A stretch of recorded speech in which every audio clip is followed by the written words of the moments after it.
Are we allowed to pet the dog? Yes, this is Runa. Hi. I'm sorry, I'm a dog person. She's in the show as well. She's in episode 8, season 1.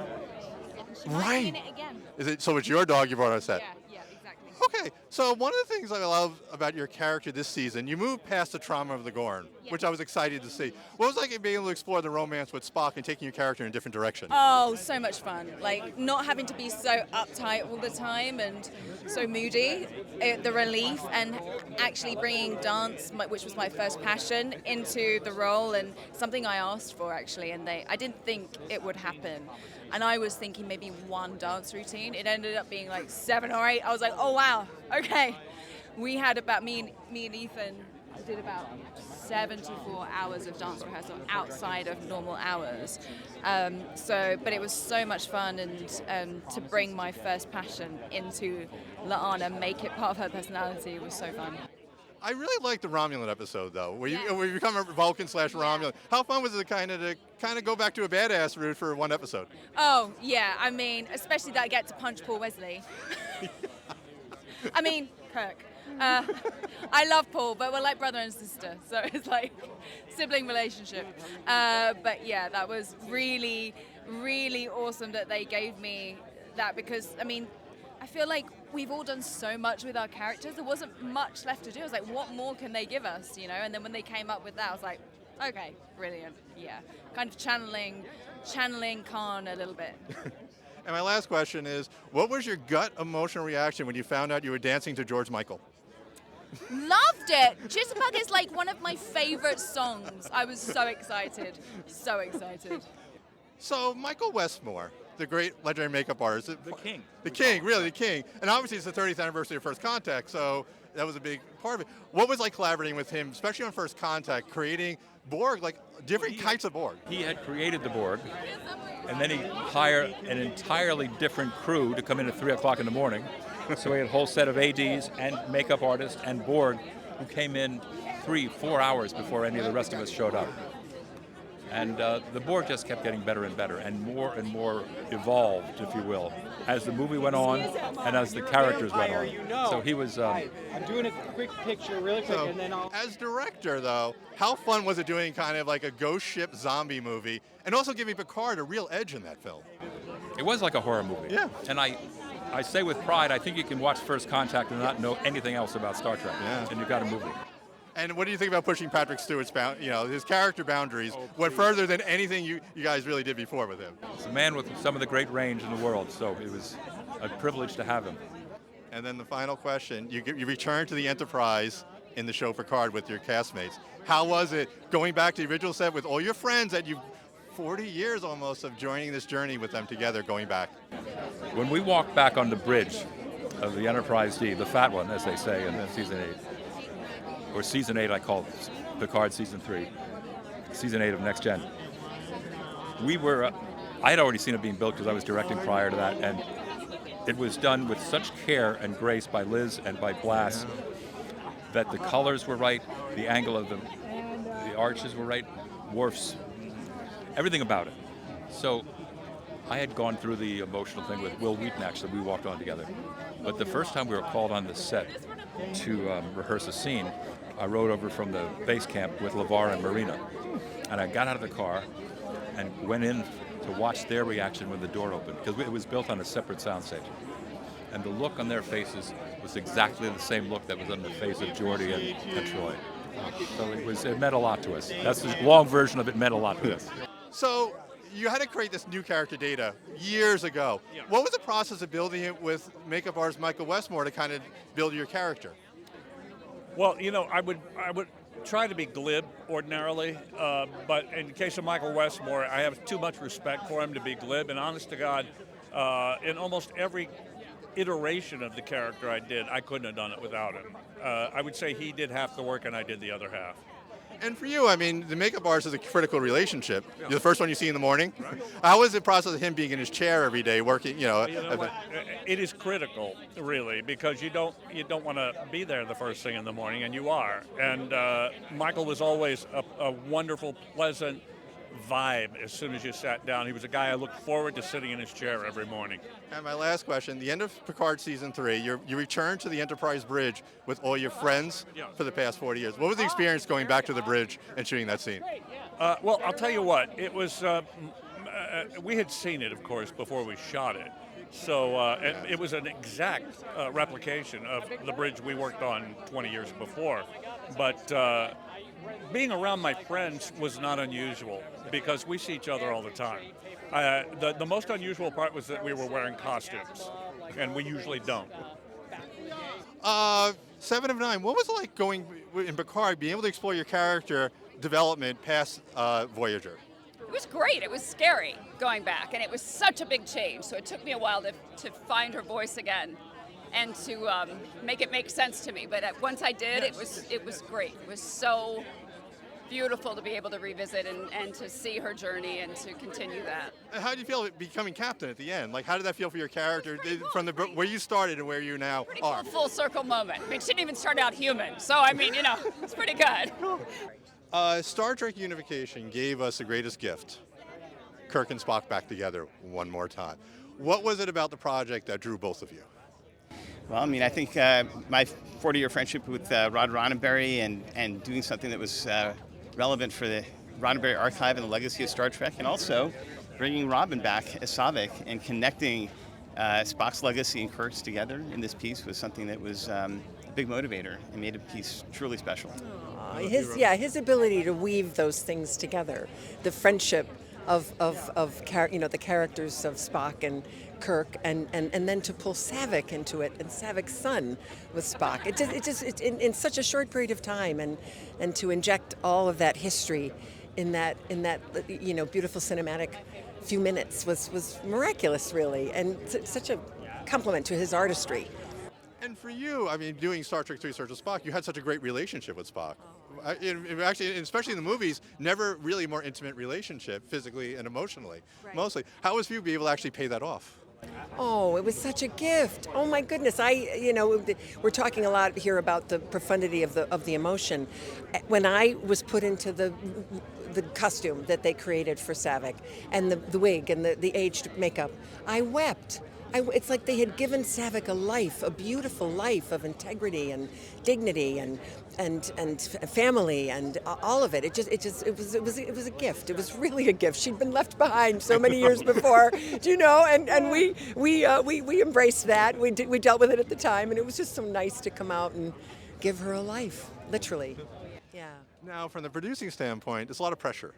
The fans are going to go wild if it doesn't go perfectly. What was most important for you and the Roddenberry family to preserve the legacy? What was any discussions? What do you want to make sure that we did in Unification to make sure everything was done properly? Well, I mean, I think because we were bringing back Kirk and Spock, I mean, obviously Mr. Shatner's involvement and his sign-off and his cooperation and also his notes were really important. And also Susan Bainey Moy was an executive producer, so everything we did with Lawrence Selleck, who played Spock, was something that they not only signed off on, but were really encouraging us to do more of. So again, getting their input and their blessing and their participation was a huge part of doing this right. Yeah. And is there? I know you probably can't say, but I'm going to ask: any hope of ever seeing Saavik again? We'll see. But you wouldn't be opposed to it if someday someone said maybe. Correct. Are you kidding? I would come out and play again with this man at the helm any day. Any day. Yeah, seriously. Such talented people at Otoy and the Roddenberry Archives leading the way on these little films. It's wonderful. Yeah. All right, so Spider had a great journey, really great emotional arc in this, even dark. What was your initial reaction when you first read the script and exploring your character's emotional journey? I mean, I was just shocked the first time that I read it. I think I'm just happy that he kind of has so much ups and downs, and I feel like he was well established in Wavewater, but Fire and Ash, we really got to explore his emotional journey, his arcs, and almost dying a couple times. Like it was really cool. That scene really grabbed me when you were about to be murdered by your father, Yeah. really. Yeah. What was the process of working in that scene and collaborating with your actors to kind of capture that intense and very deep emotional moment? I mean, that was one of my screen test auditions, and I did it with Sam Worthington, and we just kind of did that scene so many times to the point where I knew all the beats, and I knew, what to do, and I was very familiar with it. And Sam is such a good and intense, in a good way, actor that, he made it easy. He made it feel real. Now, we talked about the emotionality. Yeah. You have a lot of fun action sequences, too. Oh, yeah. So you're balanced. As an actor, that must be great, doing the emotional. How fun was actually the Wind Trader scene, starting with that? Fun was that? I'm glad you mentioned that, because it's one of my favorite sequences is the Wind Trader scenes. Yeah. That's so cool. I love, the giant, crossbow things. I love the time that I got to shoot the Ash Warrior. I got to actually use my bow and arrow skills. So, yeah, I would say that's probably my favorite. And at the end of the film, how do you feel about your emotional arc, where your character ended at the end of the film? I think it was such a good time for him to kind of chillax and be accepted a little bit, and I think it was so nice to finally have him. That's really the only thing he ever wanted, was to be accepted, and he was, and I'm glad that kind of ended on that note. But 4 and 5, it's gonna get crazy. So. So when you first read the script, what was your gut reaction to your character's journey for this film? My gut reaction was like, oh my God, I wish I could read this again, but I know it's going to be taken away and I'll never see it because it's very top secret. But I mean, those table reads, reading the beautiful scripts of The Way of Water and Fire and Ash, and then reading them together with my whole cast and crew was just kind of surreal, and it's a core memory for me. I can still see it in my head, and I remember being just eager to jump into Took and jump into all of these experiences and do my best with everybody. Yeah. What I liked about the film, we'll get into the action in a moment, there's real character trauma in this movie. There's real dark thing, and it makes it very great. Does that help you as an actress, knowing that you're dealing with real emotional issues in this wonderful world? Oh my gosh, yeah, I love the way you put that, real issues in this wonderful world, because that's truly what it is. And even though from The Way of Water and Fire and Ash, not much time has passed, and yet these characters have gone through so much. And my character Took, I mean, she's just a whole different person. She's gone through things no one should ever have to go through, and she's been a child in war. And I think her dealing with that, but still also being a child and having her own personality of covering things up with her positivity and not knowing how to process things, not even being given time to process things because things get complicated so quickly. I think it's an interesting thing to explore, and was just so juicy as an actor. Yeah. Now, also, you have some fun action scenes. We have really fun So how fun? What was your fun? What was one I really enjoyed playing this scene the most? Yeah, I mean, it was so much fun to get to the filming of the action scenes, because we trained for 3 months before filming and then trained every day for filming. And then I mean, my favorite one was actually Fire and Ash, and it was really cool finally seeing that one on screen after all this time. We had it was a whole sequence. We were doing stuff on land, in the water, and big fans, and we're trying to get through to AWA. It's Curie, Spider, Took, and Took kind of comes in to save the day, and it was an epic one to shoot together, and it's emotional and physical. It was just one of the most juicy things you can get into. All right, so Avatar, Fire and Ash. You have so many different worlds in this one. Yeah. Ash world. The Wind Traders. You have the final, the battle. What was the challenge of kind of composing for such 3 different worlds? I think that was the thing, is the music has this sense of being a heartbeat in the film. Jim requires the music to be an important character. So I looked at the Ash. The Ash for me were I was a punk when I was young, a wannabe punk. And they reminded me of that. They reminded me of that thing of people who wanted to tear the world down because the world that they saw at the time rejected them. And the Ash are this rejected tribe of misfits. And so I started with the idea of the energy that punk had. And then I needed to turn it into Pandoran energy, something that was right for the planet. And that's where we ended up with these weird Mongolian instruments called the Morin-Hers, which is the sound of the Ash. And then we have Una, of course. We have Varong. And she is this high priestess, this ultimate sort of sorceress, and I needed to give her a theme that had that sense of mystery and the fact that she can control people. So that was an enormously fun thing. Wind Traders, big tunes, huge galleons. It's great. I actually really liked the romance was called between the Colonel and Una. Yes. I thought it was actually very interesting and real. I would say dysfunctional. It's my favorite cue in the film is the one we call I Am the Fire. Yeah. And it is the point when it's the scene we covered, the nickname underneath it was were the power couple from hell join. And for us to have that point where suddenly we see that you can see in each other's eyes what could be. as they join. She sees the future, he sees the future, and I think this is, I hope we get to tell the rest of the story. One thing I really liked is this. The movie's grounded in reality and emotional reality. The trauma of this, son dying in the previous movie. Yeah. How was composing that, where it was very character-driven, dealing with real trauma in this wonderful world? I hope that people understand that there are complex emotions in the family, and this is how we deal with it. We've gone through Avatar, Way of Water. We've lost a son, and it would be very easy to take the sort of easy superhero route, which is you just wipe the slate clean and nothing happens. Everyone's sad for a minute and then go on. And I think the fact that Jim took a brave choice, which was to make the decision to tell the story of how you process grief, I think is important. We're going to go back to Star Wars for a moment. What was your gut emotional reaction when you first read your script to the character? Oh my God, her entrance is pretty phenomenal. So, is that something you'll be able to help you gravitate and emotionally ground your character, so you had such a great entrance, put you into the universe? I think so. Dave and John being there, my first episode with Bryce Dallas Howard was really meaningful. That always helps. So, Peacemaker. Yes. What was most enjoyable for you about exploring your character in the past season?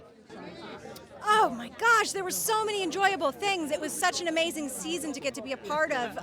Getting to play two different characters in two different universes, that was so interesting. Getting to just delve more deeply into who Harcourt is, and we still haven't exactly figured out where she comes from, like where all of the anger comes from, but getting to show that she's not quite as what she seemed in season one, was amazing. In addition to that, I feel like it's a cheap thing to say, but man, getting to do all that action was awesome. I had so much fun. Getting to be a part of the stunt team, it was a dream. We have a lot of acting students that watch our show. We're curious, is there any particular scene that you're most proud of, maybe a more quieter scene or an intimate scene, something that you say to the actors, I'd love if you actually took a look at? There's a scene in episode 6 of season 2 where Harcourt and Peacemaker finally come together in the alternate dimension in an interrogation room.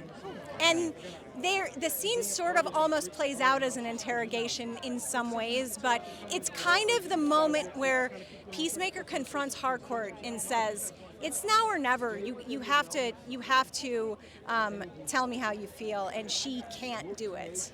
And so it's a pretty amazing scene, and I had a fantastic time working with John. He is such a generous person, a generous actor, so he was very present for me. It was amazing. This past season, we won't talk about the next one, we'll talk about the past. Your character goes through a lot of trauma, but finds inner strength. What was your reaction when you knew this was going to be your character arc for the season? Oh man, those writers, they sure keep us on our toes, because even though we have the lore to look at, certainly for my character in Midiel, there's a lot of room to maneuver in there. So it's I know some of the end points, but in between, they've got some room to be creative and tell a little more of the story within the story. So obviously, as an actor, you want to have something to latch on to. You want to feel like it's maybe capturing something in the air, a moment representative of something. So there's strange times we're living in, it goes without saying. So I feel like if people want to see these characters, kind of through hard times and see them thrive and survive, it gives you something to kind of hope for, I think. As an actor, this movie, of course, has special effects. You had this vivid world. How is it for you as an actress, knowing that you have such a grounded, emotional character, let you exist in this world and kind of find your place? I think it kind of has to be that way. I think, again, if you could have the biggest set piece, the sort of craziest prosthetics, costumes, whatever, but if there isn't something humanistic about it, then you're just watching spectacle. I think you need, at the end of the day, to kind of see characters who are doing the things that we're all doing, navigating the things we're all navigating. So I feel like we do a good job of, both. You need a little bit of sparkle, a little spectacle, fantasy, but then you also need to care about these characters and these people, be invested in their fate. So, question, obviously you had the Ridley Scott film, you had a lot of pressure, and you guys went in a different direction for the film, more of an action. What was your thought process when you decided to make the film? We're going to go off and do a different kind of story, but with this central character. Well, I think the whole point was you can't top Ridley Scott. Period. Why try? He made a perfect movie, in my opinion. So if we are going to continue the character of Ripley, make it a combat film, and and make sure that the story illuminates the character. And remember, it's really a mother-daughter relationship movie, not only with Sigourney, with Ripley and Newt, but also the alien queen and defending her eggs. Yeah, and that's why I give a little bit of the drama part. She's also doing trauma. Like, she lost her family. Like, so is that important for you? I know you had the wonderful special effects, but keeping the story about the character himself and making sure that the trauma was actually came out of the character as part of the film. Absolutely. I mean, one of the hardest parts was when we had a running time issue and had to cut the scene when she finds out that she never made it back for her daughter's birthday, that she promised she would be there, and that her daughter had passed away. So she was never able to see her again. And that informed her performance. I mean, I think it still comes out because Sigourney is such a fantastic actress, but I missed that scene. And conversely, this is a pretty big budget at the time. And special effects were not exactly, what they are today. So what were the challenges of doing these big battle scenes in the time? Well, the good news is they were contained sets. We shot it all on set. And Jim always knows exactly how he's going to cut a sequence. So you don't have like 6 cameras set up trying to figure it out in post-production. He knows exactly what he needs, and we move on when we've got it. What was your gut reaction when you first read the script? Oh my God, it was amazing. It was a roller coaster. It's a page turner, incredible. And I didn't know which role I was going to play.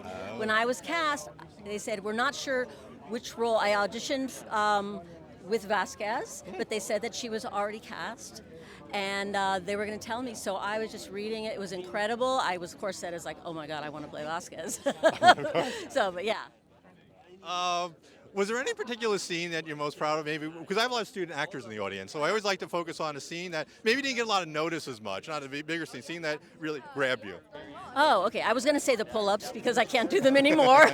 But no, my favorite scene was with the crew at breakfast. Because you rarely in films get to kind of learn about people and improvise and play off of everyone, and the audience really got to know who these soldiers were.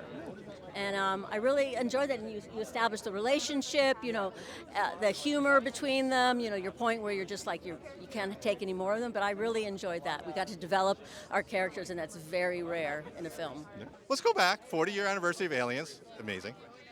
What was your initial gut reaction when you first read the script?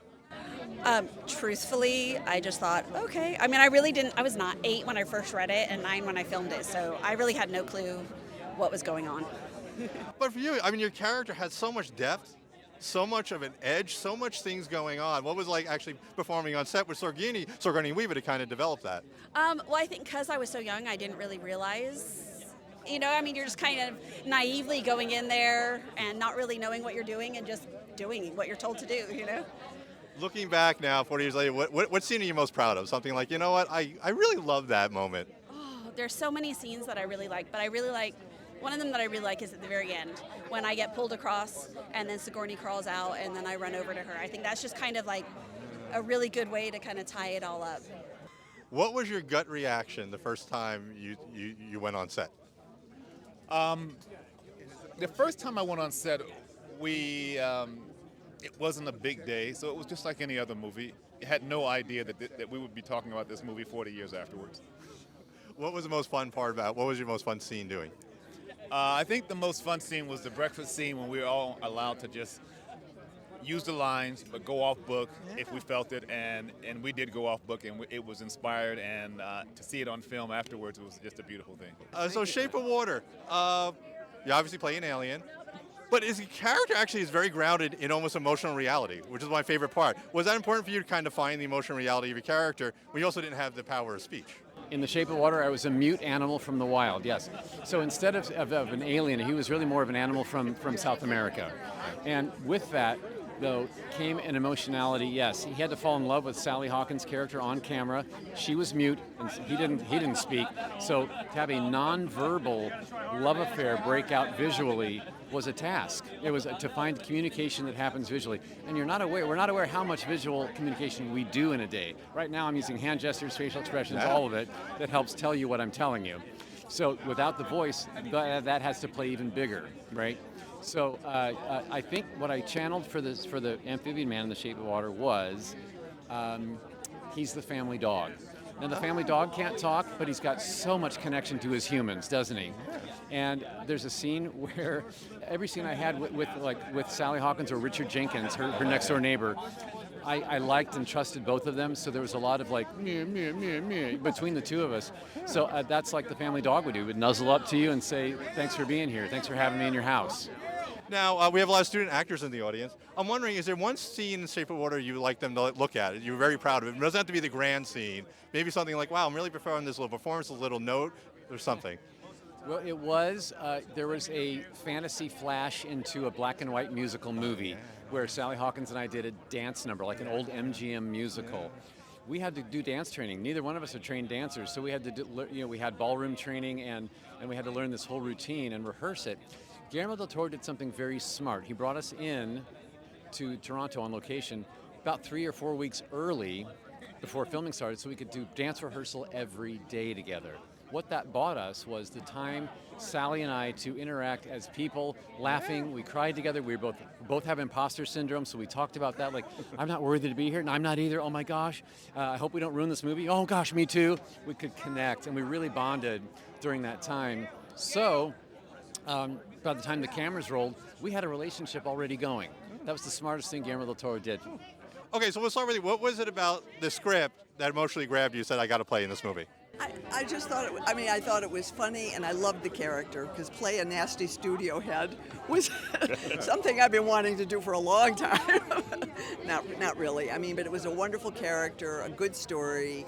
I thought the acts were, it leads you into a place you're not expecting, which I think any good movie, that's one of the things it does. So I was really happy to have the opportunity. What inspired it for you?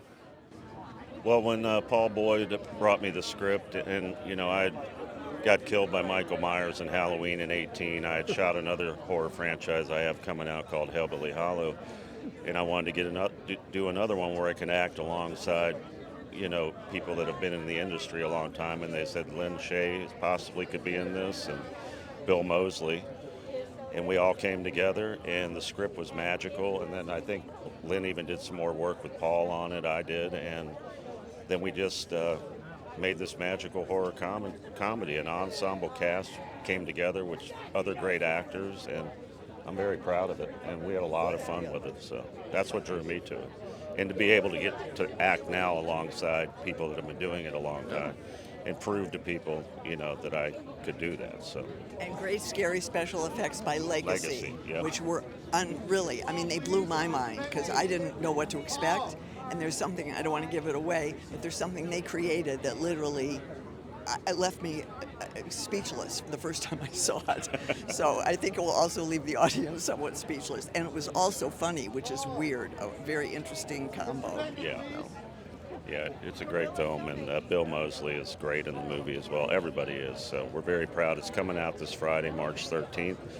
Theaters everywhere across the U.S., scared to death. So. Winnie the Pooh, how's the experience being Winnie the Pooh been for you for so many years? It's been wonderful. And the honey is an extra bonus, you see. Be surrounded by it. Don't forget that. And the legacy for you, what do you think the legacy is from Winnie the Pooh? Did I mention the honey? And don't forget to remember, well, he's a bear of very little brain, but a bear of very big heart. Can't beat that. We're going to go back to the beginning. When you first read the script, what was it about the part and the characters like, I've got to play this? Oh, wow. To be honest, I was just thankful to audition for it. I knew about the manga, like the source material of the show, but we don't read the script until I actually get into the booth to record the show. So I read the source material, kind of knew what it was about, but I ended up auditioning for 3 of the leads, Tanjiro, Zenitsu, and Inosuke, and Tanjiro was the one I got, so not a bad one to get. What's been the most fun about exploring that character?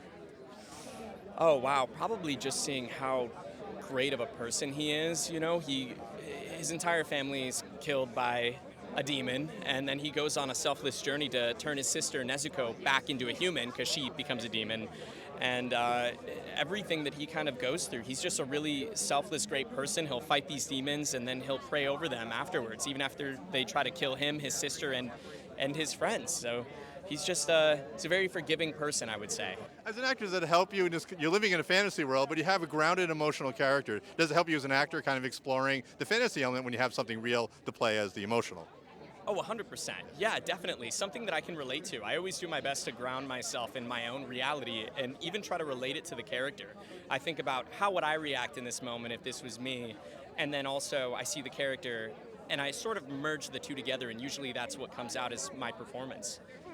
Guardians of the Galaxy 3. Yes. What was your gut emotional reaction when you first read the script to your character?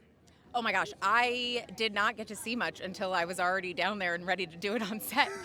It was so secretive. I think that's one of the things about genre where it's like so many projects are so secret you don't get to know too much until you're about to step on set. So it was lots of adrenaline, that's for sure. And what's the challenges of kind of like finding the emotionality of your character, but kind of in a very fantasy world with, a lot of visual effects? I mean, I think it's a lot of imagination. It's lucky for me, I've grown up loving this space and watching the project, so you can kind of walk onto the set and you're like, okay, I know what this world is, and I'm a huge fan of Guardians of the Galaxy, so kind of knew what the world was and the space was, and you just trust your director. And how's it having a director who loves comic books? I don't think there's anybody else who loves it more than him. It's incredible. It's one of those things where I grew up reading comic books, so every time I get to watch a film and know that it's a fan that worked on it or helped to put it together, I think that comes across on screen. And so I think that in James's projects, it comes across on screen that he's a huge fan.